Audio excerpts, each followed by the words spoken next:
Hello बच्चों लोग। तो कॉलिगेटिव प्रॉपर्टी से पहले अपन 1.8 क्वेश्चन नंबर करेंगे। उसके पहले एक बार अपन शॉर्ट नोट्स को देख लेते हैं फिर से कि क्या क्या कर चुके हैं। तो सबसे पहले हम लोग इंट्रोडक्शन किए, जिसमें मिक्सचर, सब्सटेंस, होमोजेनस, बाइनरी चीज़ क्या होता है।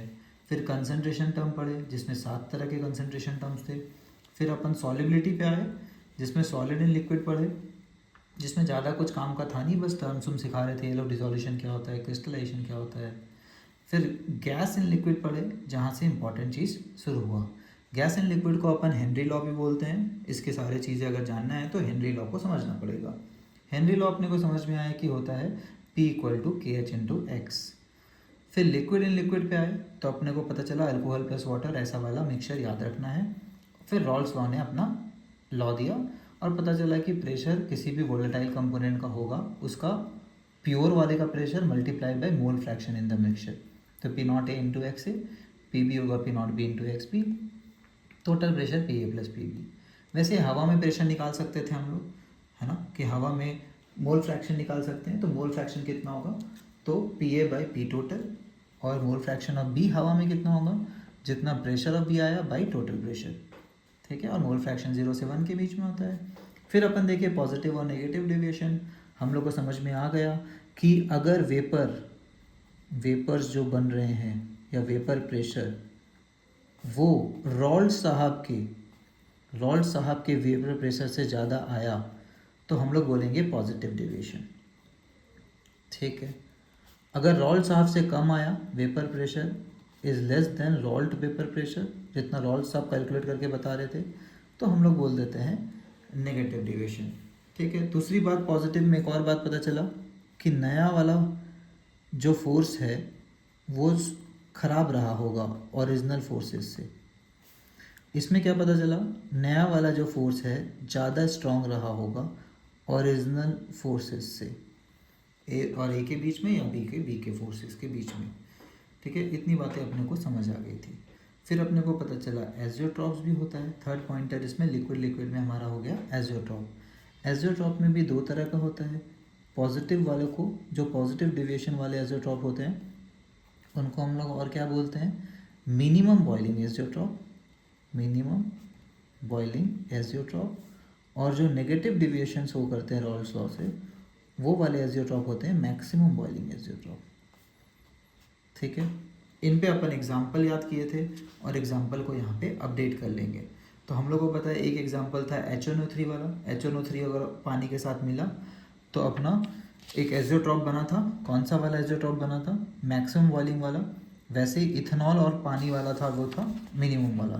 तो एक एक एग्जाम्पल यहाँ पे याद कर लेंगे। इथेनॉल प्लस वाटर, और ये होगा 95% वॉल्यूम बाय वॉल्यूम। ठीक, ये HNO3 वाला था पानी के साथ, ये 64% था मास बाई मास, मतलब 64 ग्राम HNO3, 68 था, एक्सट्रीमली सॉरी, दिस वन है 68 ग्राम HNO3 और 32 अपना पानी। ठीक है, तो कुछ एग्जाम्पल्स याद करना है। वैसे ही पॉजिटिव और नेगेटिव डिविएशन वाला एग्जाम्पल अपन बोले थे, याद कर लेने। तो वेपर प्रेशर का इंटेक्स क्वेश्चन है। फिर से सिर्फ इसका हिंट टाइप देखेंगे अपन मोर और लेस कि कैसे इसको सॉल्व किया जाए। तो आसान है, बहुत डिफिकल्ट तो है नहीं। अपने को पता है, डायग्राम्स बना लेंगे, नहीं समझ आ रहा है तो। पहले प्योर रहा होगा लिक्विड 1, फिर प्योर रहा होगा लिक्विड 2, दोनों मिला करके बना होगा एक बड़ा कंटेनर। ठीक, देखिए, तो vapour pressure of pure liquid A कितना है, 450। तो ये दिया हुआ है P0A = 450। यहाँ पे B का प्योर प्रेशर दिया हुआ है 700। तो यहाँ A है, यहाँ B है। फाइंड आउट द, तो 350 केल्विन है, टेम्परेचर से अपने को कुछ करना नहीं है। Find out the composition of the liquid mixture का कंपोजिशन। तो ये रहा मिक्सचर A + B, और A + B का कंपोजिशन निकालना है, मतलब XA निकालना है और XB। अपने को फॉर्मूला पता है, यहाँ पे हवा में जो प्रेशर ऑफ A होगा वो होगा P0A × XA, और प्रेशर ऑफ B होगा P0B × XB, और इन दोनों को ऐड कर देंगे तो क्या आएगा, P टोटल। P टोटल अपना होता है P A plus P B. ठीक, इतनी सारी बातें हम लोग को पहले से पता होता है। उसके बाद अपने को पता है यहाँ पे एक एक्स्ट्रा क्वेश्चन पूछ सकता है जिसमें हवा में कंपोजिशन पूछेगा। ठीक, तो हवा में जो कंपोजिशन है पी ए का, मतलब mole fraction with respect to total vapours, A का जो मोल फ्रैक्शन आएगा वो आएगा P A by P total, और बी का जो मोल फ्रैक्शन आएगा वो 1 माइनस एक्स से कर सकते हैं या P B by P total भी लिख सकते हैं। ठीक, इतनी बातें हम लोग को पहले से लिख सकते हैं क्वेश्चन पता होने से पहले। फिर गिवन में देखेंगे क्या क्या दिया हुआ है और क्या कर सकते हैं। तो एक्स ए और एक्स पी अननोन है, तो पी टोटल दे दिया है, ये बोला है कितना है 600 mm, तो पी टोटल पता है और पी नॉट पता है, पी नॉट भी पता है, तो लग रहा है ये वाला फॉर्मूला यूज़ होगा। तो यूजिंग दिस फॉर्मूला लिख सकते हैं 600 is equal to P total equal to P A plus P B, और पी ए क्या था P not A into x A, P B is ये वाला। अब एक्स ए और एक्स बी के बारे में एक वेरिएबल में कन्वर्ट कर सकते हैं, ये पता है ये पता है, लेकिन 2 वेरिएबल एक इक्वेशन से सॉल्व नहीं किया जा सकता है। तो अपन या तो एक्स बी को लिख ले 1 माइनस एक्स ए, या एक्स ए को लिख ले 1 माइनस एक्स बी, जो मर्जी आप लिख सकते हैं। ठीक है, आंसर एक का आ गया तो दूसरा का अपने को पता चल जाता है। ठीक, तो चलिए आगे करते हैं कैलकुलेशन। तो एक्स ए के टर्म्स में एक्स बी को रख देते हैं, तो P not A into x A plus P not B into 1 minus x A. Solve करना है तो थोड़ा सा यहीं पे कर सकते हैं, या फिर आपको अलग अलग मल्टीप्लाई करना है अलग अलग कर लीजिए। यहाँ से एक्स ए कॉमन आएगा, P not A minus P not B plus P not B is equal to 600। ठीक है, देखिए एक्स ए कितना है यही निकालना है। ठीक, पी नॉट बी कितना है, पी नॉट बी दिया हुआ है 700। ठीक है, पी नॉट बी इज 700, और P not A minus P not B कितना है, तो पी नॉट ए अपने को पता चल जाएगा यहाँ से 450 है, तो 450 माइनस 700 इज इक्वल टू 600। ठीक है, तो ये 700 उधर चल गया, माइनस 100 आ रहा है, तो एक्स ए आ रहा है माइनस 100 बाई, ये भी माइनस में आ रहा है तो माइनस माइनस कट जाएगा 250। तो ये अच्छा कैलकुलेशन है, इसको कोई टफ नहीं बोलेगा। 0.4 आ रहा है, 0.4, एक्स से 0.4 आ गया तो एक्स भी कितना 1 माइनस 0.4 इज इक्वल टू 0.6। ठीक है, आसान। ये हुआ फर्स्ट पार्ट। उसके बाद बोलता है गैस का भी कंपोजिशन बता दीजिए, लगे हाथ सब पूछ देता है ये लोग। बोलता है गैस का भी कंपोजिशन बता दीजिए तो मज़ा ही आ जाए। तो अपने को पता है गैस का कंपोजिशन क्या होता है, x dash A in gas phase is equal to क्या होगा, pressure of A, pressure of A क्या है P not A into x A by total pressure. ठीक, प्रेशर ऑफ ए साइड में भी निकाल सकते हैं आप अलग से, तो 450 इंटू 0.4। ठीक है, तो ये जो भी आ रहा है 180 आएगा, डिवाइडेड बाई 600, ये आंसर आ रहा है 0.3। फिर है एक्स डैश भी, ये निकालने का कोशिश ना करें, 1 माइनस 0.3 लिखे और आगे बढ़ जाए। ठीक है, तो ये रहा अपना आंसर्स। ठीक है, तो चलते हैं कॉलिगेटिव प्रॉपर्टी की ओर। तो ये क्वेश्चन सारे फेमस हैं, आपको और प्रैक्टिस करना है तो बैक एक्सरसाइज का क्वेश्चन अपने चैनल पे जो है उसको जाके प्रैक्टिस करें, सारा कैलकुलेशन सब कुछ वहाँ से सीख जाएंगे। तो चलिए कॉलिगेटिव प्रॉपर्टी पढ़ते हैं। कॉलिगेटिव प्रॉपर्टी अपना लास्ट टॉपिक होता है सपोजिटली इस चैप्टर का। तो इस चैप्टर का पहला इंट्रोडक्शन हो गया, second concentration term, third solubility, fourth colligative property and determination of molar masses. तो कॉलिगेटिव प्रॉपर्टी क्या होता है, जो कहीं ना कहीं सॉल्यूट के क्वांटिटी पे डिपेंड करता है। अभी देखते हैं डेफिनेशन यहाँ बताएगा कॉलिगेटिव का, कि हमारे लैंग्वेज का नहीं है, इंग्लिश हिंदी का नहीं है, बाहर से आया है लैटिन लैंग्वेज से। तो we have learn in section इतना that vapour pressure of solution decreases when a non volatile solute. तो वेपर प्रेशर डिक्रीज होता है कब, जब नॉन वोलाटाइल सॉल्यूट जो है is added to a volatile solvent. तो सबको पता है क्या होता था, सरफेस को कैप्चर कर लेगा नॉन वोलाटाइल सॉल्यूट तो गड़बड़ होने लगेगा। तो कुछ तो सॉल्वेंट का है जो उड़ सकता है, सपोज ये वाले लोग उड़ सकते हैं, ये वाला लोग उड़ेगा ही नहीं। तो सरफेस ज़बरदस्ती घेर के रखा हुआ है तो वेपर्स कम बनेंगे जितने बेचारा प्योर सॉल्वेंट का बनता था। प्योर सॉल्वेंट में ऐसा मानिए कि सरफेस में सारा का सारा कौन था, सॉल्वेंट के ही पार्टिकल थे, तो मस्त उड़ता था, तो वेपर ज़्यादा होता था। सॉल्यूट आने पे वेपर प्रेशर क्या हो जाएगा, डिक्रीज़ हो जाएगा। ठीक है, सॉल्यूट आते साथ वेपर प्रेशर थोड़ा डिक्रीज़ हो जाएगा। ठीक है, ये अगर पी नॉट था, पी नॉट, तो ये अपना P1 हो जाएगा और ये स्मॉलर देन पी नॉट आएगा। P1 is smaller than P not. ठीक है, हवा में जो वेपर्स बने इसके, इसको P1 बोले अपन, यहाँ पे पी नॉट। क्लियर?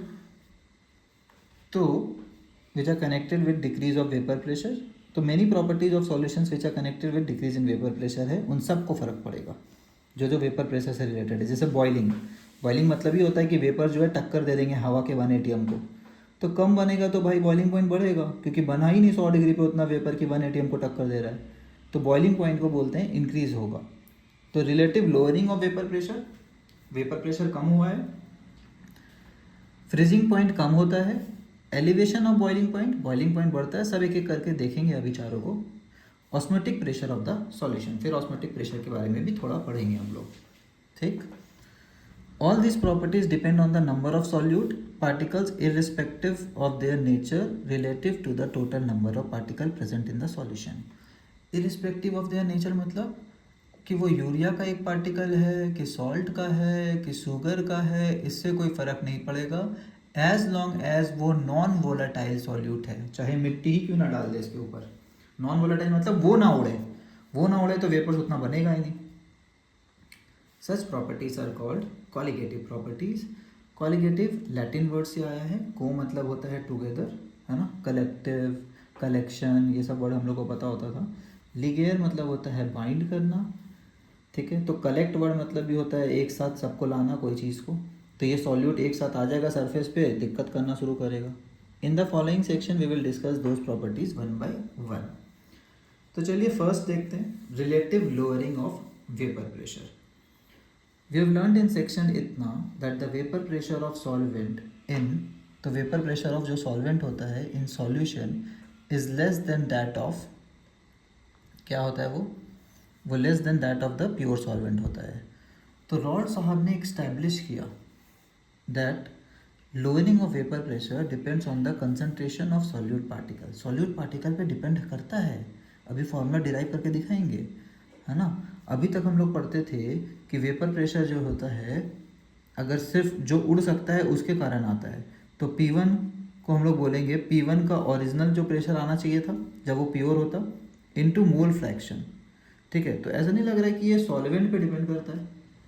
यहाँ पे NCERT के कन्वेंशन के अनुसार 1 जो है सब्सक्रिप्ट वो सॉल्वेंट को दर्शाता है, 2 जो है वो सॉल्यूट को दर्शाता है। इन चीज़ों को ध्यान रखेंगे।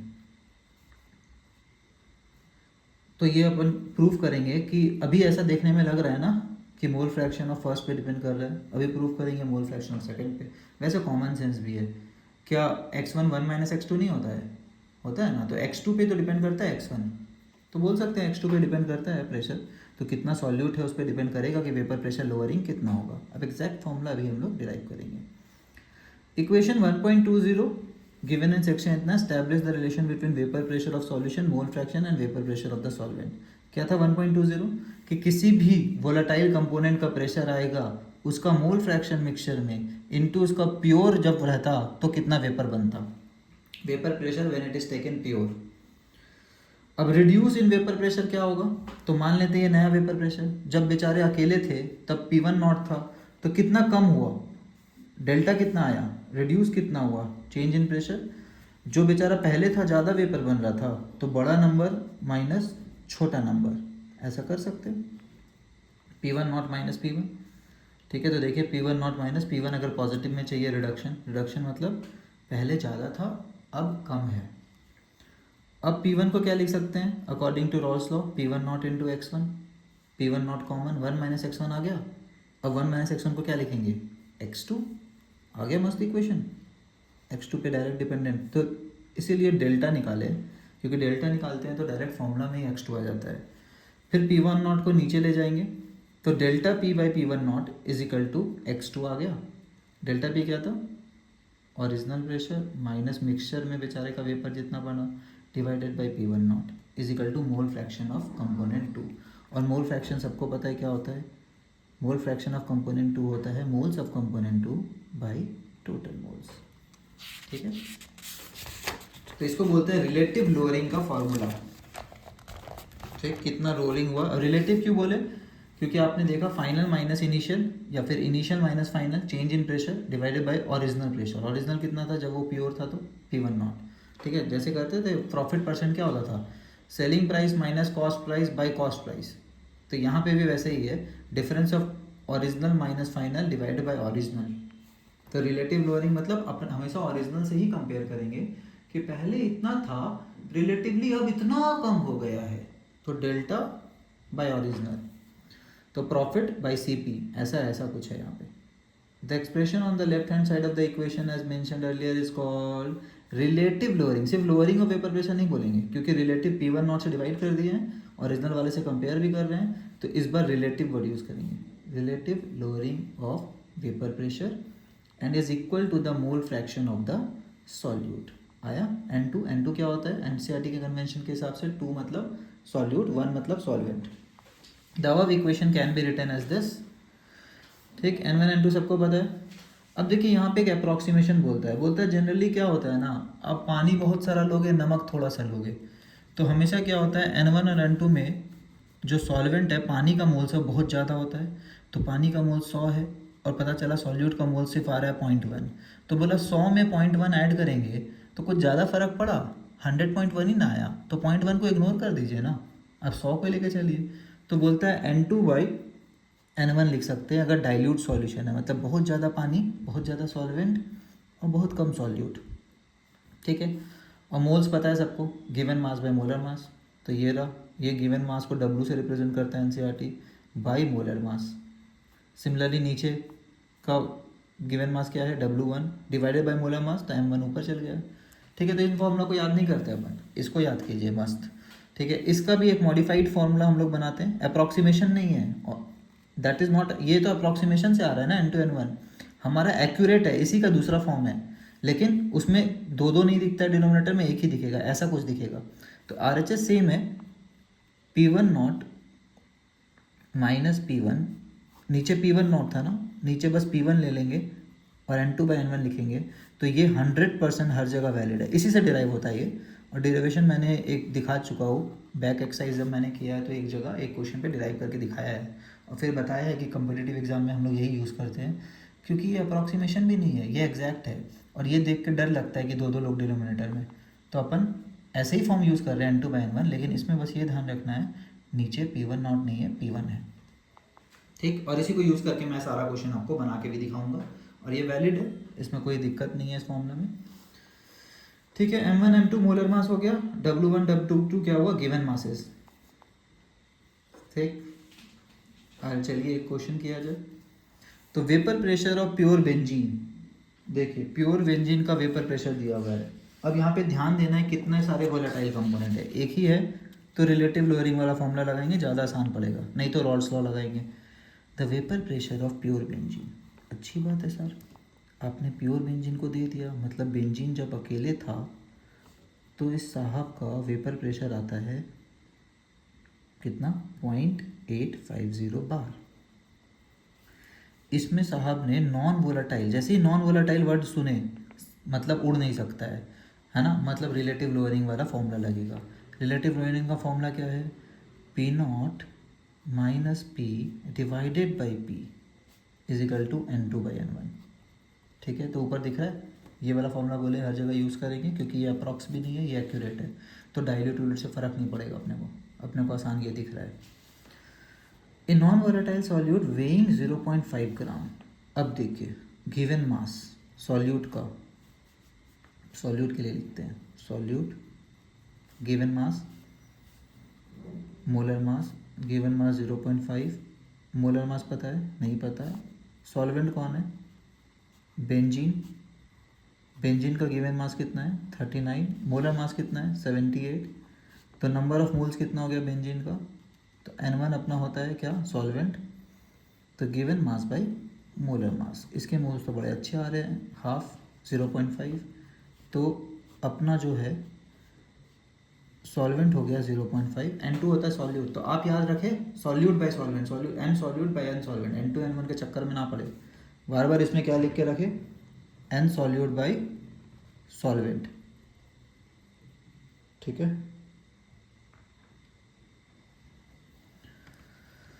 तो चलिए अब देखते हैं क्या हुआ दिया हुआ है। Vapour pressure of the solution is 0.845 बार। तो ठीक है, दोनों का घोल बनाए तो नया जो वेपर प्रेशर आया, मतलब P जो आया है वो कितना आया, थोड़ा कम ही आना चाहिए था, इससे कम ही आया है क्योंकि थोड़ा सॉल्यूट डला है। तो ये पता है, ये पता है, तो LHS का सब लोग पता है।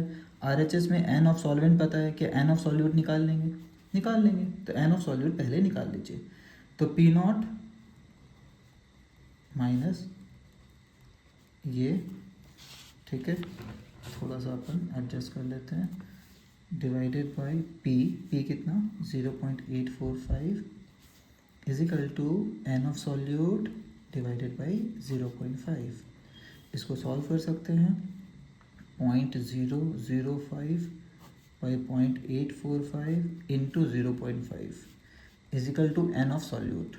अब मोल्स ऑफ सॉल्यूट को क्या लिख सकते हैं, मोल्स ऑफ सॉल्यूट को लिख सकते हैं उसका given mass by molar mass.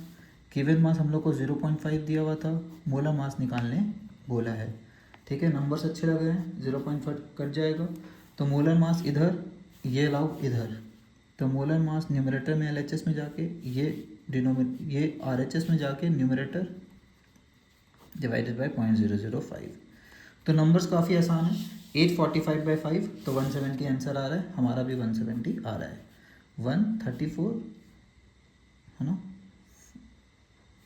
तो जो भी आ रहा है इनका आंसर है 170, नॉट 175।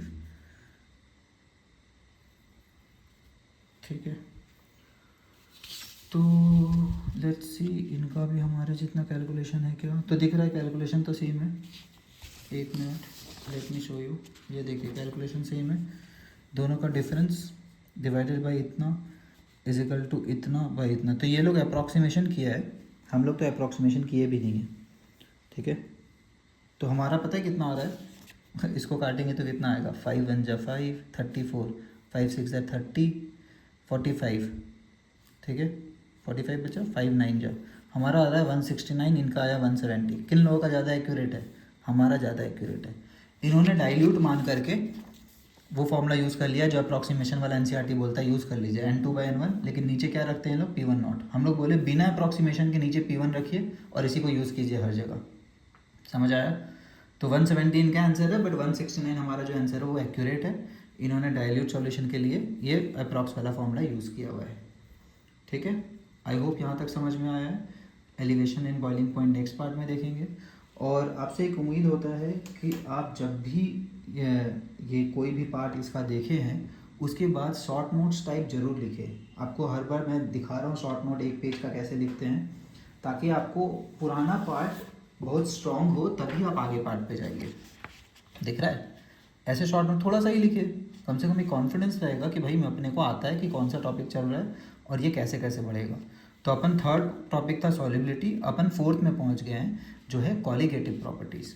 ठीक है, उसको नेक्स्ट पार्ट में अपडेट करेंगे शॉर्ट नोट्स में, बट कोशिश कीजिए कि आप शॉर्ट नोट्स हर पार्ट के बाद एक पेज वीडियो रोक के अपने से ज़रूर लिखने का कोशिश करें। ठीक है, उसके बाद ही आगे वाला पार्ट पढ़ें तो काफ़ी मज़ा आएगा। ओके, चलिए बाय एवरीवन।